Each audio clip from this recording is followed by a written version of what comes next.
In the first scene of the anime, some students are casually chatting, commenting on a couple of friends from the school they attend. Suddenly, a significant figure from the school walks through the crowd, and her name is Inukami Suzune, the student council president. Behind her, we see Ryusen Kasuki, the vice president. Strutting through the hallways like the ultimate authorities, the two students capture everyone's attention while promising to change the entire school regulations through well-elaborated arguments. However, behind these people who seem born to grab the world's attention are the ordinary students with nothing special to offer the world. One of them is Yusato Ken, a plain and common high school student. Amidst a monotonous life, perhaps the most exciting thing lately has been watching a bird's nest grow under this cold rain. But the truth is, Yusato is not happy with this mediocre existence. In fact, he wanted an extraordinary life, full of remarkable feats and fantastic challenges. Since that's not the reality, Yusato settles for going home and watching any TV show while stuffing his face with mayonnaise-coated Doritos. Speaking of which, it's time to leave school. When the guy goes to get his umbrella, it's no longer there. Someone probably took it. Still, there's one lying around nearby, but Yusato isn't the type to steal one to leave the true owner soaked in a storm. At least not everyone's out to harm others. Inukami and Kazuki, thinking of the student council's reputation, don't want one of the students to go home all wet. So the vice president lends his spare umbrella to the guy. Accepting the help, Yusato thinks that maybe this guy is alright after all. Just because he attracts a lot of attention doesn't necessarily mean he's arrogant. Moreover, even though the two have never spoken before, he knows Yusato's name and even asks if he prefers to be called by his first name or family name, Ken. The protagonist kindly chooses Yusato, and young Suzune approves the idea, leaving the boy blushing with her charm. Finally, the two most popular students in the school invite him to go home together, making the protagonist think that everyone will be jealous when they find out. So the invitation is accepted, and in the middle of the walk, Yusato admits he thought Kazuki was a bit arrogant because he only talked to the girls in the class, practically. Feeling slightly uneasy, the vice president responds that he talks more with them because they make an effort to interact. To Inukami, in other words, it seems no man cares to talk to him. As for the president, according to Yusato, he thought she was even more unapproachable. But the girl doesn't seem to understand why. So Kazuki speaks up to praise how brilliant she is in all subjects as well as incredible in any sport she plays. As if that's not enough, she's also beautiful inside and out. In other words, perfection in person. But Inukami doesn't like being treated that way and asks her friend to ease off the pressure. And right after that, Yusato takes the opportunity to ask if the two lovebirds are together, but both are clear in saying there's nothing between them and they only walk side by side because they are always dealing with council matters. Yusato feels a bit embarrassed for getting into this matter, but Inukami approves of the colleague's attitude because at least he didn't talk about them behind their backs. At that moment, the girl felt secure enough to return another question and wants to know what Yusato plans to do after finishing high school. The guy has no idea, but to his surprise, neither of the two prodigies knew either. Inukami can achieve any goal she sets for herself, but that doesn't mean she's sure about which path to follow for the rest of her life. Entering into this subject, Yusato immediately realizes that this is what competent people worry about, unlike him. At least even though they seem so different, Yusato knows well what that feeling of not belonging to the world means. And when the girl reveals this pain, the protagonist discovers that not everything is perfect in the lives of those two. Suddenly, the group hears the sounds of a bell, ringing louder and louder, leaving everyone confused except Yusato, who couldn't hear any noise. Until, inexplicably, a magical circle surrounds the three and seems to absorb their bodies towards another dimension. Startled, the two guys exchange glances and ask what's happening, but Inukami seems excited about the situation, eager to be taken to a place where magical things happen, unlike this gray and normal world where they lived every day of their lives. It is when they wake up in an unknown realm, surrounded by medieval warriors and a king dressed appropriately. Again, the guys remain perplexed by all of this, but Inukami can't hide her happiness at being in such an incredible place. Intimidated, Kazuki asks who those people are and what they are doing there, but soon a guard puts the boy in his place for getting agitated in the presence of His Majesty King Lloyd. However, the sovereign himself doesn't seem irritated by the young man's boldness, but calmly asks the three students to listen attentively. He is Lloyd Volgast Ullinger, King of Ullinger. He summoned those young people to be heroes of these lands because the Demon King dared to invade this world with his army. Therefore, in the face of imminent chaos, the monarch summoned three beings with the potential to become legendary figures, capable even of facing the powerful Demon Lord. Lloyd summoned the Chosen Ones through a forbidden ritual known as the Great Hero's Invocation. And as the king spoke, Inukami became more and more excited with words like kingdom, ritual, demon, and forbidden. On the other hand, Kazuki is not enchanted with the speech and rants against Alinger's big shot because he doesn't think it's fair for them to be taken away from their families without consent. However, the king can do nothing, as this ritual only allows the chosen ones to be summoned, but is not designed to return everyone to their place of origin. Still, Kazuki seems like he's about to explode at any moment, but Yusato calms his companion in time. Suddenly, the king himself kneels in front of the three students and promises one day to find a way to take everyone home in the near future. And with everyone present kneeling before the young ones, the monarch humbly asks them to become the great heroes destined to save this great nation. And after this clemency, Inukami asks how Lloyd knows that the three of them were the great heroes, and in his place, a subordinate named Welsi informs that the magical circle of the great heroes invocation is designed to select only extremely talented individuals. The bells they heard moments before the invocation are the signal that they are great heroes. However, Yusato did not hear these bells, so it seems the poor boy stumbled onto the ship. The king's assistant seems to ignore this, and then she displays a crystal ball to measure everyone's magical abilities. While Inukami continues to be amazed by absolutely everything that happens in that place, Kazuki asks the protagonist if he is not outraged by all this abuse. Despite everything, Yusato is satisfied, happy to be treated on equal terms with the other two, even though he is not actually a great hero. As he knew he could use magic nonetheless, he feels honored to be able to do something important instead of staying in mediocrity. Surprisingly, the vice president of the student council praises the companion's attitude, but surely neither of them is as excited as Inukami. After all, the girl is acting as if she had eaten a mushroom from Wonderland. And as she was already in front of the crystal ball, adoring the artifact with incomparable passion, Welsi invites the girl to be the first to put her hand on the ball. Soon, the magical object reveals that Inukami Suzune has an affinity for thunder magic. In addition, it was identified that she has a lot of mana in her body. So the second one to take the test is Ryusen Kazuki, and the guy activates the light magic color. However, before the person in charge explains what that means, the council president interrupts and fantasizes that her vice will be able to shoot laser beams from his eyes and wield magical swords made of light. Upon hearing that nonsense, Yusato warns that the vice president didn't understand a thing she's saying, making the girl turn to him with a somewhat annoyed vibe and comment on how sharp the tongue of this cheeky young man is. But at the same time, she changes her attitude and admits she likes this blunt way of the protagonist. That said, the perfect image Yusato had of his crush goes completely down the drain. Anyway, Welsi explains that light magic is very rare and its primary function is to dispel evil, with its power being unmatched against demons. Finally, Yusato Ken gets ready to lay hands on the ball, and before rubbing his fingers on the magic artifact, he wonders if he really has any talent of that kind. And if he does, he commits to helping his new companions in the mission they were summoned to fulfill. With this courage, he reveals a beautiful green in the crystal ball, and despite this color bringing feelings of peace, harmony, and tranquility, Welsi seems to express the opposite of these emotions. Terrified, she grabs the guy by the arm and drags him back to the king. In front of the throne, she quickly explains that the test was successful with the two chosen ones, but when she was about to mention the third young man, the king interrupts with a joke, guessing that Yusato has an affinity for dark magic. At that moment, Welsi informs that he activated the green color in the crystal ball, and upon hearing this, the king frowns immediately and orders his subordinates to send Yusato away from the castle as quickly as possible. The guy is left baffled while everyone discusses what to do with him until the boy asks if there's anyone else with the same affinity. Before answering, the king starts to tremble, and nervously to the teeth, he reveals that there is one more person who awakened the green color. And at that moment, an imposing woman invades the throne room, knocking down the gate and asking the king where the chosen ones are. She stops in front of Yusato and asks if he is a great hero.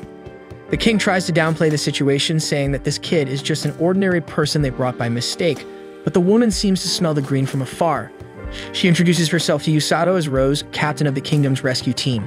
And even though the boy thinks this woman looks more like the type to take lives than to save them, he would never say that out loud. Next, Welsi tells that the great heroes are in the crystal ballroom, and when Rosie starts walking towards the other two, Lloyd is relieved and promises to take care of Yusato's situation later. In the meantime, he should stay lodged in one of the castle's rooms. However, before the captain of the rescue team leaves the room, Yusato reminds that the king hasn't revealed what kind of magic he possesses, that green one. Hearing this, Rosie stops immediately and decides to borrow the boy. But the king doesn't seem willing to allow that to happen and orders Welsi to prevent the kidnapping. So she covers Yusato with a bubble and isolates him at full speed through the window, trying to shake off Rose. However, she's faster and reaches her desired object, delivering such a heavy punch to the bubble that its remains are thrown several meters away. With that, Rose finally gets what she wants, and with Yusato in her hands, she announces to King Lloyd that she will turn this goof into a responsible user of healing magic. After the departure of the rescue captain, Welchia tells the other two that their colleague was taken beyond the castle city and is in the hands of the Olinga rescue team captain. The kidnapper's name is Rose, one of the rare users with an affinity for healing magic. Despite this woman's desire to make Yusato a subordinate of her team, Welchia doesn't think the young man will be skinned alive or anything like that. Listening to the story, Inukami doesn't think it sounds too bad, but Welchia adds that Rose's teaching methods are, let's say, exotic. Meanwhile, already in possession of the young recruit, the captain informs her newest apprentice of his talent and explains that his healing gift is the reason he's being recruited into the rescue corps. Therefore, this house is now where he'll live during training. Now it's time to meet his new partners. For this, she calls her subordinates, and they all seem alarmingly eccentric. One by one, they introduce themselves and welcome the newcomer. The first was Tong, the bald giant. Next, a blonde with a parrot-like mohawk named Mill. Shortly after, Alex introduces himself looking like a crazed pirate. Gomel, a guy with spiked hair, had a huge scar over his left eye. And finally, Gerd shows up, a bizarre dwarf who looks more like a goblin. They all approach Yusato as if they're about to offer him for a ritual, but Rose quickly calms her subordinates and explains to the newcomer that none of them are magic users, but are useful in other, not always conventional ways. Finally, she explains that there are 2 healing users on the team, but they usually work elsewhere. Therefore, the newcomer will learn the hard way to master this art to complete the team. Every fiber of Yusato's body warns him that getting involved with this woman is a bad idea, but as soon as he earnestly asks to be trained by someone else, Rose turns away and informs him that training starts tomorrow. Then she orders Tong, the bald giant, to share the room with a new team member. And as soon as she leaves, the rescue partners warn in advance that the protagonist's life is going to be a nightmare, and that maybe hell itself is not enough for what the kid will go through at the hands of that crazy woman. Thus, bedtime arrives, and Yusato wonders if he's doing the right thing but tries to stay positive. On the other hand, Rose is also lost in her thoughts, questioning what this healer from another world might be capable of. On the following day, Yusato woke up wishing it had just been a bad dream. However, as he looked to the side and saw his new roommate Tong snoring like a Beetle engine, he was certain that this alternate world was real. Early in the morning, properly dressed in uniforms, Inukami and Kazuki visited their future healer friend. Kazuki was relieved to see Yusato well, especially since everyone was concerned about how he was taken by Rose. Yusato happily informed them that everything went smoothly, but when he remembered that his training with his eccentric teacher would start today, he lamented that his friends might never see him again. Due to the danger, Inukami asked if he really wanted to go through with this, but he was certain that it was the path to follow. Regardless of how they ended up there, the best they could do was give their all because the responsibility they had wasn't a joke. Proudly, Yusato asked what the two would be training in with their beautiful uniforms, and while the girl felt flattered by the compliment, her student council companion patted Yusato on the shoulder, confirming that he believed in what Yusato had said earlier. No matter how they got there, the best they could do was give their all because the responsibility they had was no joke. So the two friends left, and Yusato noticed that Kazuki was also having some difficulty adapting to this new world. They took him away from his family to call him a great hero in a magical medieval kingdom. Inukami, on the other hand, waved at him as if going to the beach, seeming much more comfortable in this place. Anyway, Yusato's priority was to train hard to become strong enough to be there for them when needed. But for that, he needed to be approved by his new teacher, and speaking of her, Rose appeared at the door asking if the conversation with his peers was fruitful. Intimidated by the captain's presence, he snapped to attention, probably not saluting only because his arms were trembling too much for that. Rose noticed his disturbed behavior and tried to reassure him, saying that it wasn't a prison and he was free to see whoever he wanted. However, she made it clear that he could only do those things when he wasn't training. Then she handed him a diary to write down his training routine and how he felt about it. As for the training, the first session would begin after breakfast. With that, she left, and Yusato realized that the moment of hell had finally arrived. After breakfast, Yusato was worried about the hype that Tong and the rest of the class had built up, saying that the exercises would be insane, but this first one was quite calm. Meditating standing up with hands on his chest, Rose taught him to feel the mana flowing in his veins. Seeing a warmth emanating from his chest, Yusato could feel for the first time the connection he always had with magic. Furthermore, another way to evolve is by studying the history of the world he is in.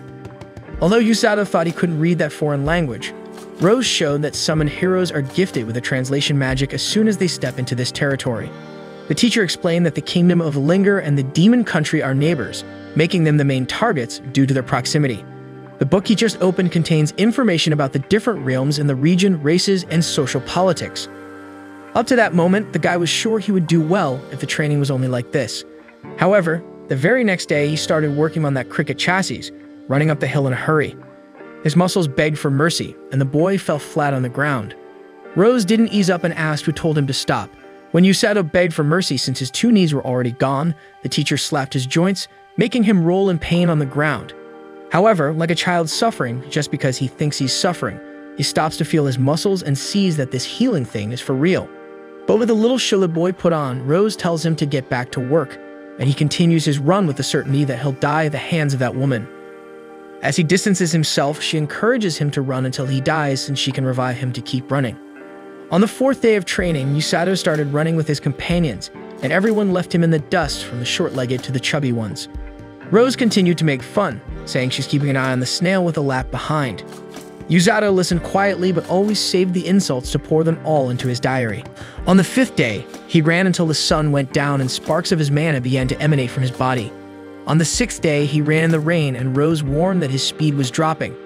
Distracted by the teacher, he stumbled and fell face first into the mud, and of course, he swore he would write all of that in his diary since he couldn't tell his teacher to go to that place. In this moment of anger, the guy's mana made a visible appearance, leaving him impressed with the magic coming from within him. On the seventh day, Rose casually kicked the boy's butt just to make him alert, and since Yusato was irritating the teacher too much, she decided to increase the difficulty of the training. As he never said anything to insult the teacher, the boy soon thinks she found out that he offends her in the diaries. But as she doesn't know how to read Japanese, maybe it's written on Yusato's forehead that he thinks she's a witch with a heart of ice. Whether discovered or not, Rose grabs the boy and tells him to keep running with the birds. And the next day, the teacher remains unaware of the boy, poking his butt so much that he thought his butt was going to become a base. But just as he holds his butt with his hands, his healing talent finally kicks in and heals his injuries. Not just the pain in the region, but his entire body. And that was the cue for him to finally trust in the healing ability and continue his training even without his teacher's command. With this discovery, he starts applying his new technique in the very next training session. And on the 10th day, he is still lagging behind his partners. However, despite running for hours, his healing ability prevents him from feeling fatigue in his muscles, always maintaining his form. Despite this trick, he wonders to what extent he would be ready to help his friends in a real danger situation.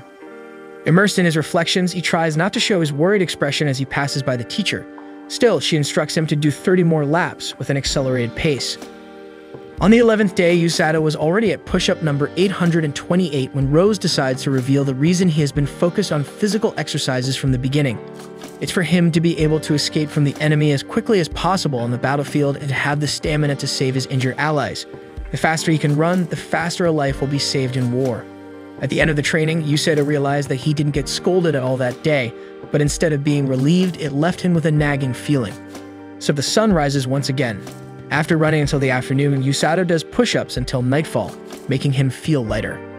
On the 13th day, Rose probably noticed this, so she added weights to the student's body. On the 14th day, Yusato's lunch disappeared. He asked the group if anyone saw his lunchbox as he left it on the table and only went to get a glass of water. Shamelessly, Tong admits that he ate it, but only because he thought no one wanted it since it was just sitting there. Unable to tolerate the disrespect, Yusato throws a glass of water at the bald guy who, seeing that the boy is really going to fight, determinedly leaves while Yusato keeps up with the pace even with the weights. A week later, Kazuki and Inukami visit Yusato again, accompanied by a stern-looking warrior who seemed to hold a high rank. Mill points to Rose's pupil, who is doing push-ups with the teacher on his back in addition to a cement block the size of a washing machine. Furthermore, she tells him to pick up the pace while calling him a caterpillar. Irritated, Yusato lets out an expression of anger, and Rose decides to ease up on the student, getting off his back and putting another block on top of the first one. Despite this, Yusato doesn't back down and continues with the push-ups, even though he can barely move.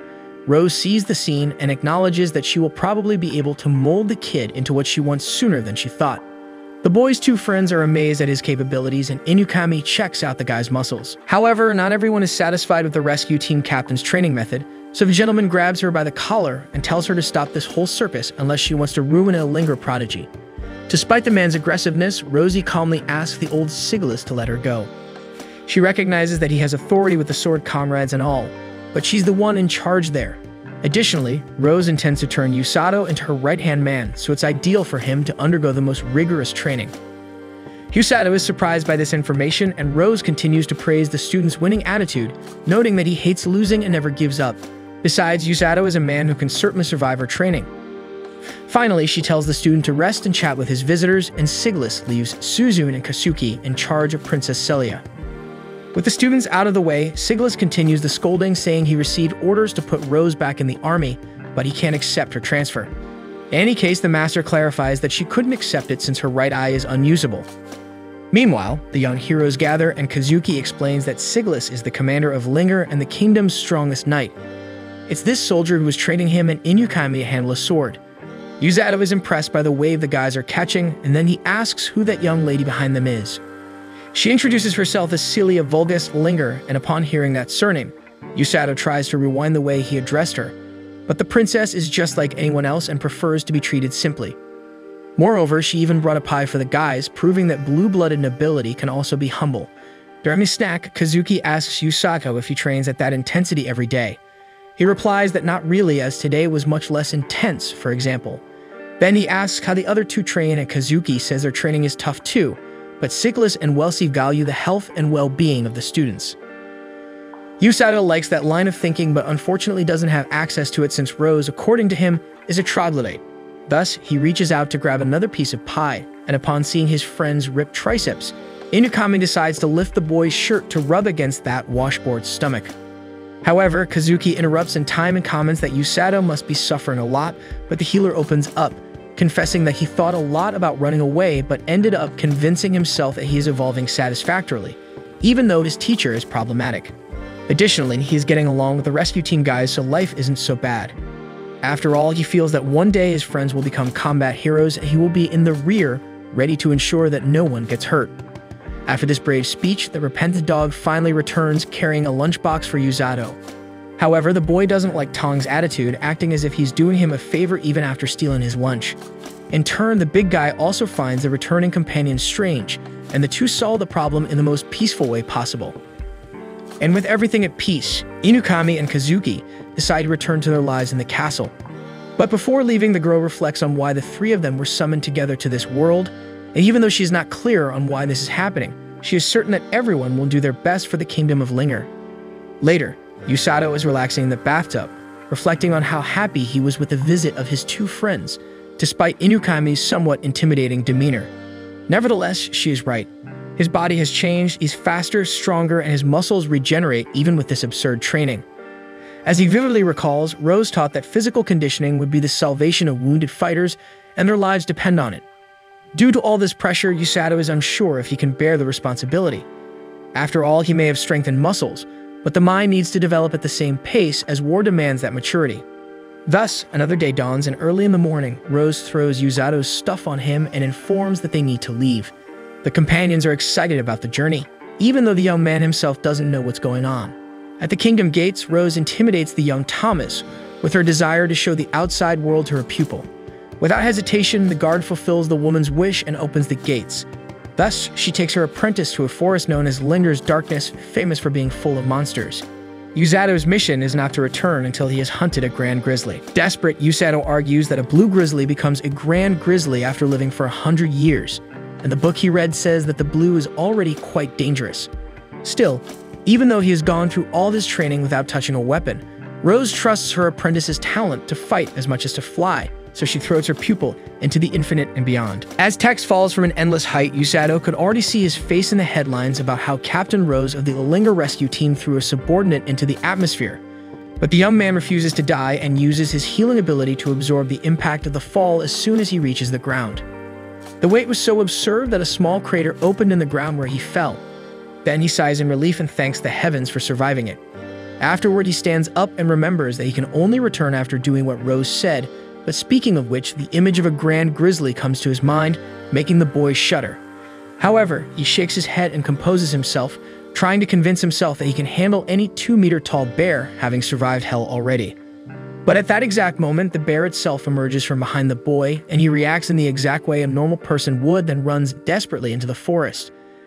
Despite the animal being much larger than he thought, Yusato still trusts his legs after so many days of intense training, so he tries to pick up the pace to outsmart the creature, but it still catches up to the healer.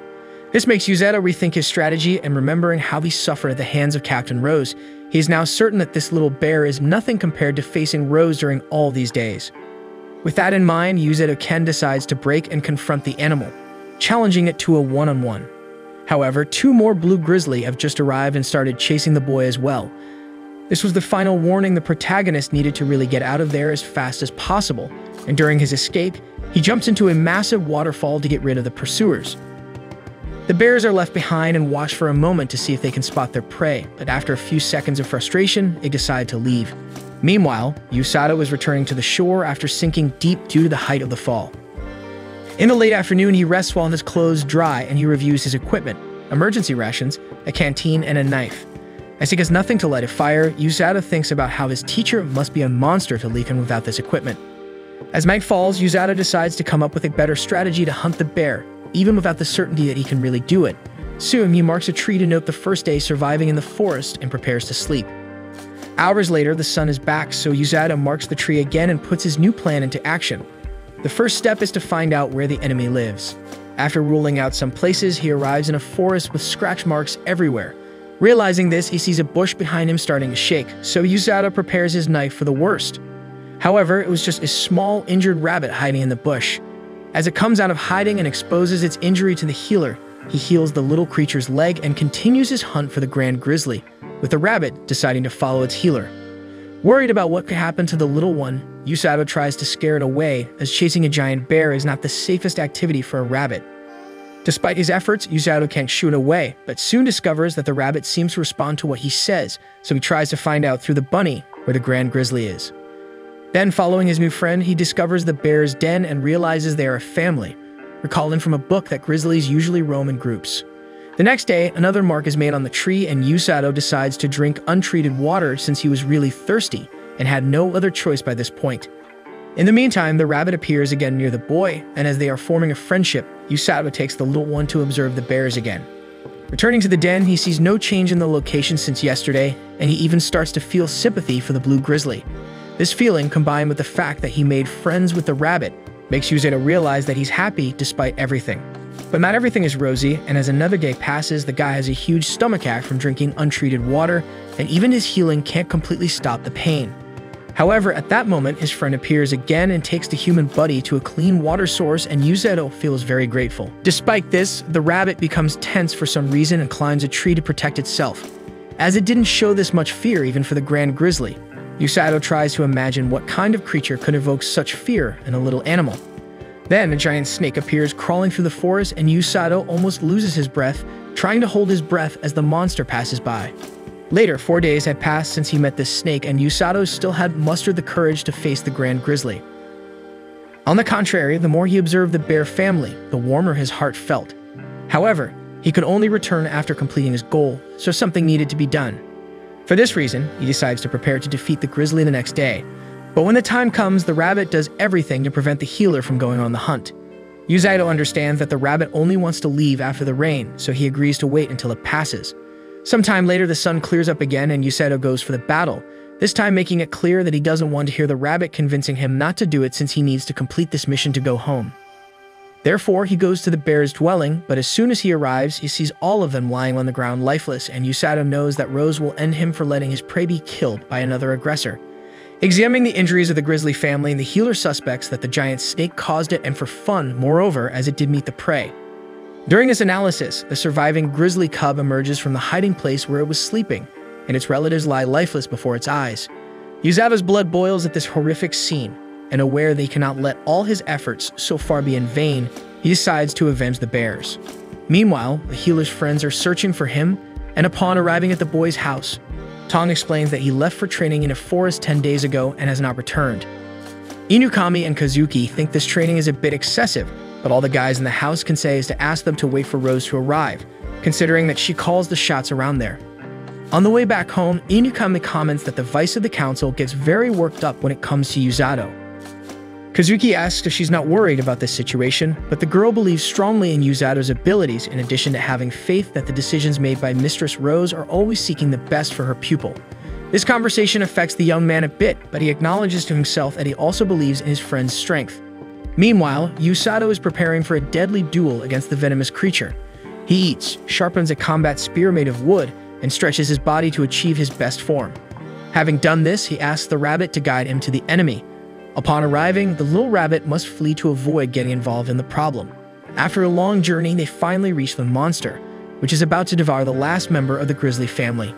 Yusato sees its immense size and feels terrible fear, but as a student of Professor Rose, he knows that nothing in this world can be more frightening than this, so he advances on the opponent. During the assault, the snake tries to swallow the human, but as soon as he dodges, he manages to pierce the animal's eye with his spear. The snake cries blood and strikes the boy with its tail, who uses his healing to mitigate the impact. However, this does not shake the protagonist, who now has the advantage of the blind spot on the enemy's right side, so he tries to concentrate his attacks there. However, the snake itself lures the target to its blind side and manages to bite his arm. Despite this, Yusato was holding his knife with that hand, so he uses his healing to numb the arm and force the blade into the creature's mouth. Despite this, the snake's venom had already spread throughout the protagonist's body, and his vision begins to blur in front of this monstrous enemy. However, the stomach pain he had after drinking untreated water turned out to be quite useful for this occasion, since the healing procedures for both cases are very similar. All Yusato needs to do is direct his healing from the inside out instead of the other way around. So he applies this method and returns to the fight after dispelling the venom. When the snake was about to hit the boy again with its long tail, a blue grizzly cub holds the blow and allows the human to pass. Then, Yusato climbs onto the enemy's head and delivers a punch so strong that it hits the snake's skull and makes it fall. Nevertheless, it was still alive, and Yusato used his recovered spear to shred whatever parts of the creature he could. After several consecutive attacks, the beast finally stops thrashing. Exhausted but victorious, Yusato receives the affection of the blue grizzly cub once his family's revenge is consummated. Yusato would love to heal the bear at that moment, but dispelling its venom costs so much mana that he would need time to recover since he couldn't even move properly. And it was at that exact moment that the giant snake rises once again. Overwhelmed by despair, Yusato curses his teacher as a wild ogre for putting him in this predicament, and while the bear cub tries to get the boy out of there, the snake makes its final strike to end the story. But before it can devour its victim, Rose appears, crushing the beast's head and destroying it once and for all. Startled and relieved, Yusato asks what his teacher is doing there, and she informs him that her pet, Kukuru, warned her of the danger as he was assigned to watch over her student. Then, Yusato recalls that the rabbit appeared injured, but Rose explains that Kukuru pretended to be hurt just to gain the pupil's trust. In fact, Rose was prepared to intervene at any moment if things got too big. Afterward, she explains that this snake is one of the many creatures created by the Demon King, and since Sigilus couldn't defeat all of them in the last invasion, this creature probably escaped the forest. As for the Grand Grizzly, Rose didn't imagine it would be killed this way, considering that not even an entire elite troop would be able to take down that bear.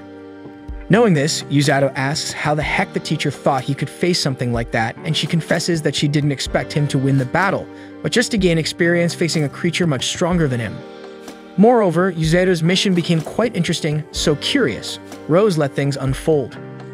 Yusato gets nervous about his tutor's negligence because he could very well have died in that battle, and the grizzly cub steals the boy's pains and growls at Rose. She comments that the little bear really developed an affection for him after everything that happened, and when the animal starts playing with Yusato, she notices how much she and Yusato are alike. For this reason, she orders the grizzly to accompany the boy and carry him back home. But instead of the bear carrying Yusato, she lifts everyone with one arm while commenting that she heard Yusato calling her a wild ogre. So she warns the boy that he won't be sleeping tonight. Later, Rose asserts that her pupil passed this test with flying colors. In other words, he is qualified to stand by her side on the battlefield. And even though he hasn't mastered the basics, he already has everything he needs, such as a body capable of enduring pain, excellent physical fitness, and a strong mental state. The other healing users are now on the same level as Yusato, so he should be proud to be at this level. Moreover, he should maintain this momentum in training because the demonic army is about to attack. Meanwhile, Amila Vergrit, the commander of the Third Army, asks a subordinate how the preparations for the attack on the kingdom of Linger are going, and the wound responds that the troops are ready to march when the order is given. Yusato and Rose will be part of the vanguard responsible for healing wounded allies during the conflict. The protagonist questions other magic users like Tong and the other guys because he doesn't understand why only he and his master are going to the front lines. Rose explains that there are two other healing users, but they have different roles in the conflict. So it will truly be only master and apprentice dealing with the battalions. But regardless, even though Rose trusts the kid to this extent, she clarifies to him that his determination still needs to be solidified. Meanwhile, the Demon King grants leadership of the attack to Amira Vergrit, stating that a fight to the death is unnecessary. However, since the enemies escaped once before, the Sovereign wishes for the leader to be quite decisive in this attack. As Amira never hesitated, the king praises her subordinate's serious attitude. Right after leaving the throne room, a demon mocks the commander, claiming she was nervous in front of the king. She responds that the monster doctor should focus more on his own work, given his ample free time.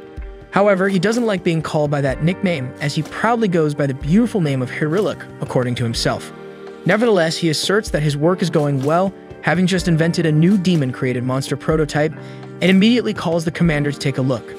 The creature is highly venomous and has a giant body with sharp claws. He names this project Demon-Made Monster Prototype 72, Baljanak.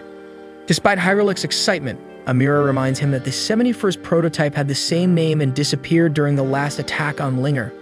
Hiriluk admits that his last project went down the drain after being injured by the great warrior Sigilus, but he is sure that this current prototype is much stronger.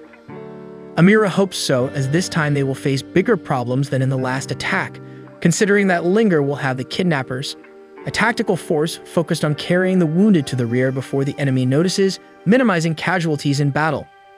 The leader of this healing squad is a woman who, besides having a giant ability in direct healing, also possesses absurd physical damage, becoming a very challenging opponent in battle.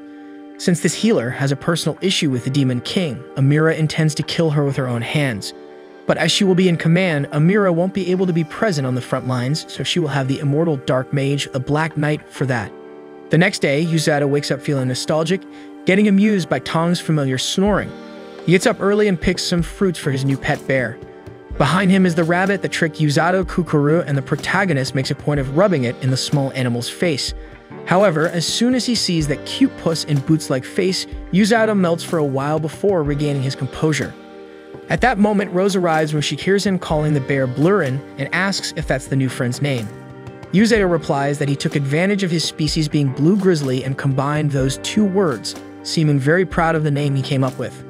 Anyway, Rose states that Blurin can stay but has been cataloged as crown property, meaning he will have to work for it. Right after, the bear gets to work, but not in the way Yusato was probably imagining. Rose uses Blurin as a carrier to simulate a war rescue. Yusato must pretend that his pet is a wounded ally in need of treatment, and with that, Rose sends her apprentice to run with Blurin on his back. Initially, Yusato was comfortable with the weight control in his steps, not to waste energy since the creature on his back is heavy. However, Rose doesn't go easy on the boy, telling him to accelerate more and that his slowness could cause the death of other comrades who should have already been healed. On top of that, the master has Tong and Mill run after him along the way as a simulation obstacle, making it even more challenging. An hour after escaping the first two, Gommel emerges from the ground with a wooden sword, trying to hit Yusato, but the protagonist manages to evade the blows. Next, Alec throws balloons with an extremely foul content at the healer, and after 3 hours of running on the mission, Gerd tries to knock Yusato down with several logs rolling down the hill. An hour later, even Kuduru becomes an obstacle, and after jumping over the rabbit, Yusato feels that he can't continue anymore, so he lies down on the ground exhausted. Rose then approaches and assesses that this is the healer's physical endurance at the moment.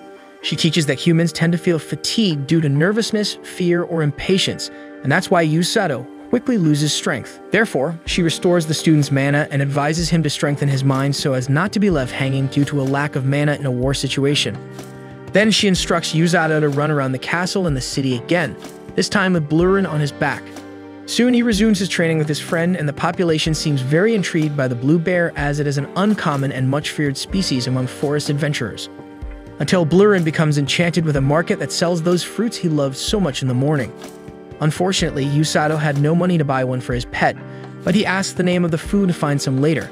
The vendor informs him that this fruit is called Peffles and is a kingdom specialty.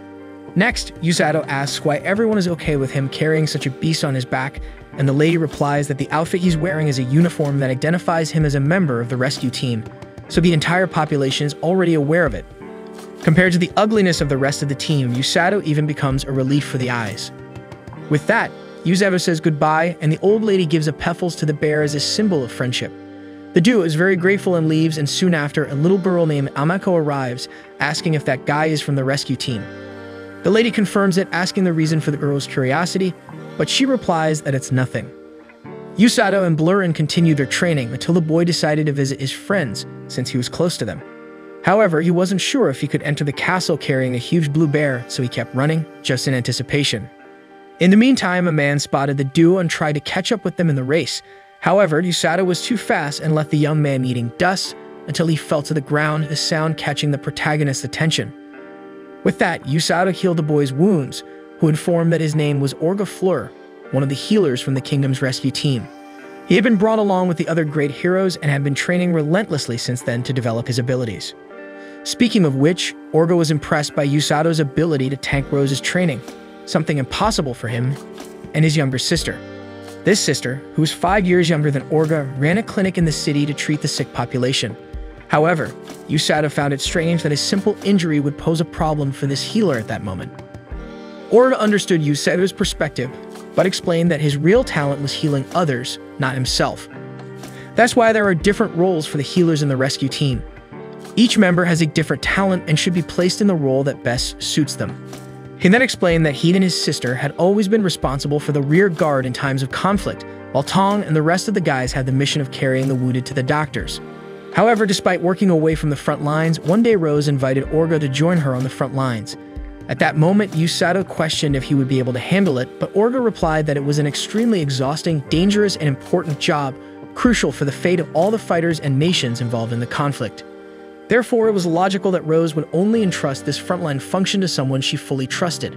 He then bid farewell as he needed to return to the clinic and finally asked Yusato not to hate Rose, even though she could be difficult. By this point, Yusato was more than accustomed to her ways and honestly replied that he didn't dislike his master, although he admitted he wouldn't stop complaining about her because of it. Then the duo finally left, and in the meantime, Orga's sister, Yuru Fleur, arrived. She arrived scolding her brother for walking alone and how dangerous it was. Orga replied that he wasn't that weak, and then revealed that Yuru was about to meet someone quite interesting. Sometime later, Yusato arrived at the castle gates and discovered that he could enter with Blurin, as Rose had made sure that could happen. This information from the guard made Yusato realize that his master indeed had a lot of influence in the kingdom. Upon arriving in the courtyard, he found his friends training with swords, and Inukami was eager to meet the cute blue bear he was carrying. The two sat together, and the healer explained the difficulties and epic adventures he had faced to befriend this blue grizzly cub, but the girl wasn't paying attention to anything. All she wanted was to pet that cute creature. As she was a hero from Linger, Inukami was sure that animals loved her. However, as soon as she tried to touch the bear, he slapped her hand away. Yusato tried to justify that Blurin was shy, so the girl shouldn't be frustrated about not being able to pet him. But she didn't admit embarrassment and claimed she was just enjoying petting his paw. So Yusato recommended that his friend try calling the animal by name, and she reached out again while calling him Blurin, but the bear was too sleepy and just ended up using the girl's hand as a pacifier. Yusato commented that perhaps Blurin was acting that way because Inukami's heart was tainted, but as soon as he tried to pet the pet, it did the same thing to his hand. Next, Inukami took the opportunity to say that sword training was becoming increasingly intense, showing her hands full of calluses from wielding the weapon. Seeing that, Yusato healed his friend, who was a little embarrassed by Yusato's touch, then asked if the boy had come there to see her.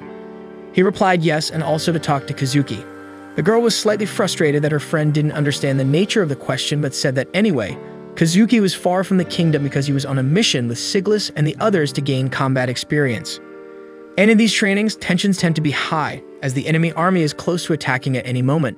However, despite the widespread concern, Siglis reminded them that they now had on their side Ryusen Kazuki and Inukami Suzu, great heroes who had raised the troops' morale to other levels since they arrived. Therefore, Linger would win. And at that moment, Hanger Wolvers surrounded the group of humans, and they entered into a defensive formation. Meanwhile, Inukami mentioned that she would also participate in this type of mission when Kazuki returned, and she couldn't wait for it. This excitement also cheered up Yusato, who would love to see his friend in action and was sure she would really appreciate every moment of those missions. However, Yusato's words left the girl somewhat disappointed because she wanted the boy to have shown more concern for her than just this enthusiasm in the face of difficulties. But Yusato explained that of course he cared, but he believed his friend could overcome it without any problems. After that, Yusato said goodbye, and on the way back he reflected on how the preparations for war were becoming increasingly intense, and he was feeling the impact of it more directly as even he and his friends were going through war simulations. However, despite everything, Usato felt that in this world he could really make a difference, unlike the previous world where he had no hope of ever being important to anyone or doing something that would really change the course of things. Therefore, this is the chance to show his worth, so he promised that he wouldn't let his friends fall on the battlefield. A few hours later, after a long day of training, the dude returns home and Usato finds his mentor on the porch. She inquires about today's training and he asserts that he's adapting. Then he confesses that he has often considered giving up on the front line due to occasional fear. However, a newfound emotion today has changed the way he sees things. Now he feels stronger to face enemies. After all, even though he can't fight, fulfilling his determination to heal an ally is as crucial as eliminating an enemy. Always keeping his friends in mind, he believes his fear has been overcome, and it's time to focus on this war. Rose then clenches the student's fist over his chest, like a traditional healer's oath. She instructs Usato to knock out allies who want to sacrifice themselves to heal others before returning to combat and saving the lives of those on the brink of death. This is the duty of a healer. It was in this moment that Usato felt like a part of the rescue team for the first time. Meanwhile, Rose looks back knowing the rest of the team would be witnessing this moment through the window. The next morning, Rose tosses Usato's belongings onto him because she received a message from the king stating that he wants Usato to participate in the training of the great heroine Inukami Suzune. So the protagonist and his tutor hit the road, and as always, Usato carries his friend Blurin. He asks Rose why they're heading to Inukami training, wondering if it's because Sigilis and Kazuki are busy with another mission. She explains that the same request was made for great hero Kazuki's training, but she declined because Usato had just returned from the forest. However, King Lloyd made another request, and Rose decided to accept it since Usato was designated as their emergency healer.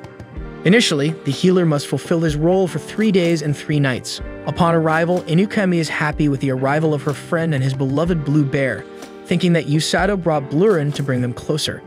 However, he explains that in fact, the grizzly has not yet gotten used to anyone else besides him, so he needs to carry the animal wherever he goes. Inukami criticizes the indifferent tone in her comrade's response but lets it pass and soon introduces 2 other group members who will accompany this training: Aruku the knight and Karin the mage.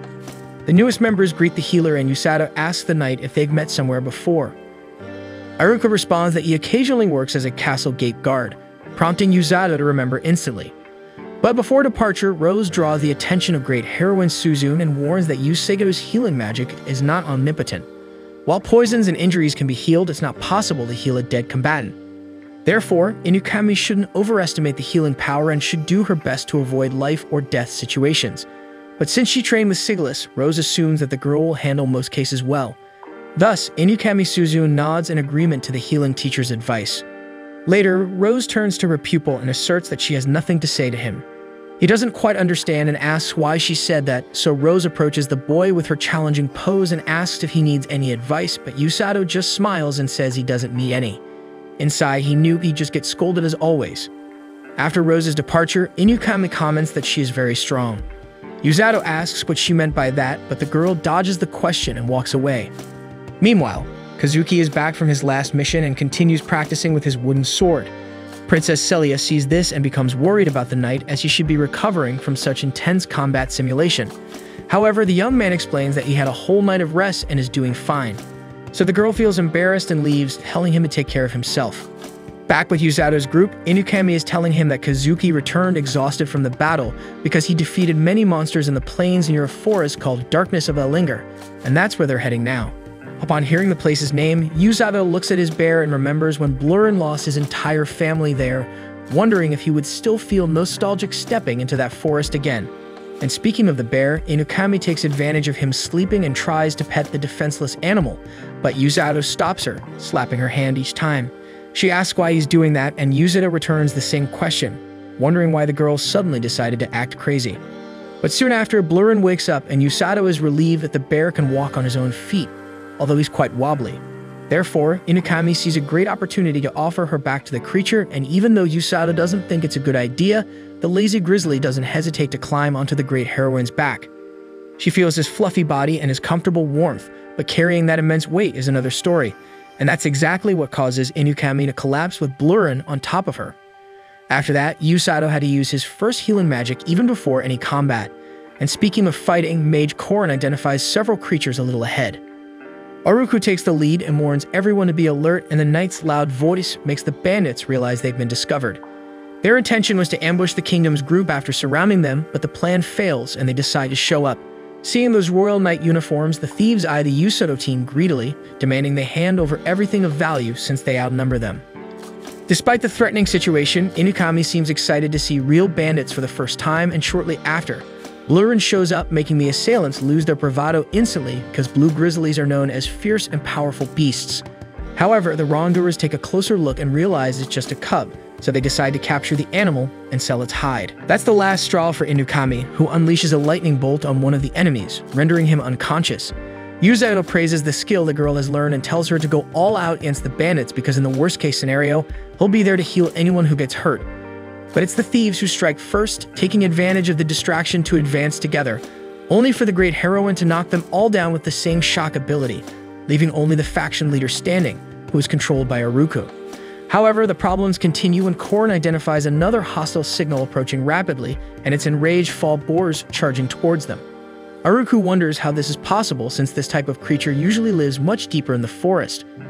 Caught off guard, the group isn't sure how to react, so the boars manage to approach and hit Usato and Inukami, who are isolated miles high.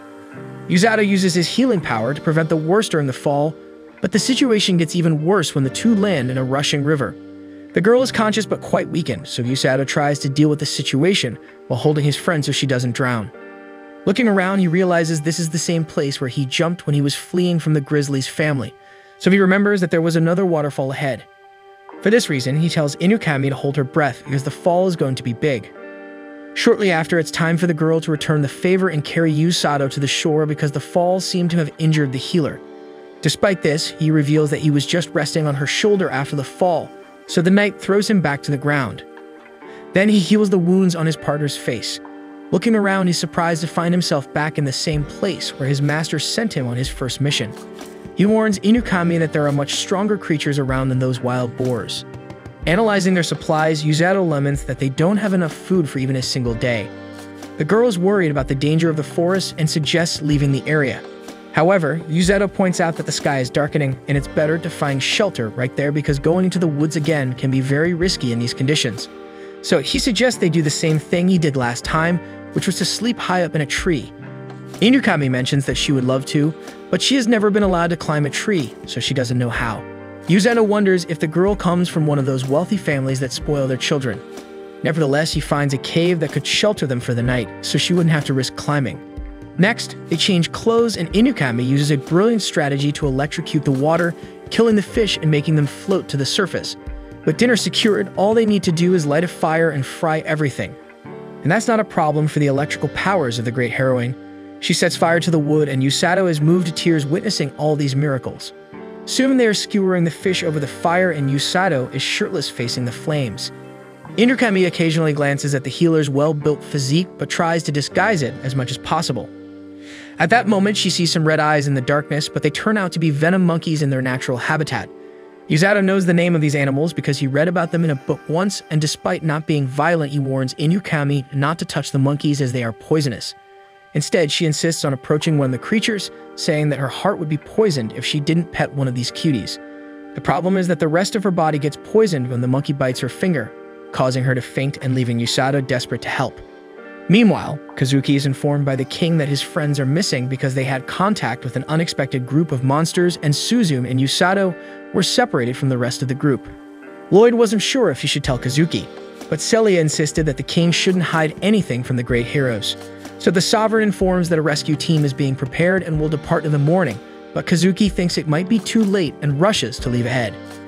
However, Rose is in his way and advises him to calm down a bit because Usato is her subordinate, and she assures him that while he is in battle, Suzume will be fine. So far, the duo is managing despite Inukami thinking that Usato sees her as a kind of tool for camping due to his enthusiasm for what she does with her shock. Then the healer offers to keep watch while the knight sleeps, but she insists that the boy should sleep first because he must be tired after using his healing magic so much, and Usato accepts the proposal. Shortly afterward, before the healer falls asleep, Inukami is distressed about something and decides to confide in her friend. She asks him how he felt when he arrived in this world and if he ever feels like going back. Usato finds this question challenging because he wants to but, at the same time, doesn't want to. The royal medic clarifies that she doesn't plan to return to the original world and Usato assumes she prefers this one to the old one. Inukami agrees and adds that she wants to leave her old self behind and doesn't feel attached to anything that would make her want to go back. Therefore, she intends to leave her family and friends behind to stay in this place because she always dreamed of breaking free from her chains. And in this current universe, she feels capable of doing everything she couldn't before. The girl thought her friend would criticize her for thinking this way, but he confesses that he has always wanted the same thing. When he arrived, Yusato was just trying not to hinder Inukami and Kazuki, but over time he established himself as a key member of the rescue team and realized that he was a crucial piece in protecting friends and the kingdom as a whole. The girl agrees with this perception of being useful, and the pair promises to do their best to strengthen their ties to the world where they are and have a life there. Inukami comments that her friend has indeed become much stronger since he arrived, while Yusato replies that she has become more human as she seemed unattainable in the old world. The girl doesn't like this comment, but she quickly states that it's okay if he couldn't get close back then because now they have a much closer relationship, just as she would like. This statement leaves Yusato embarrassed to the point of announcing that he would go to sleep abruptly. Inukami noticed that he was embarrassed, but it seems like that was her intention all along. So she thanks her friend for the conversation and wishes him a good night. The next morning, the healer is trying to return through the path he remembers from his last passage through the darkness of Linger, and both are aware that they must be cautious of potential threats. At the same moment, red eyes shine in a nearby bush, but instead of an enemy, it's Blurin, who jumps onto his owner and licks his face with joy. Behind the bear, there was Ekuru, exhausted from searching for the lost companions. A little later, the knight explains that Blurin ran out of nowhere at some point during the search, and in the end, he found Yusato by smelling his owner's scent.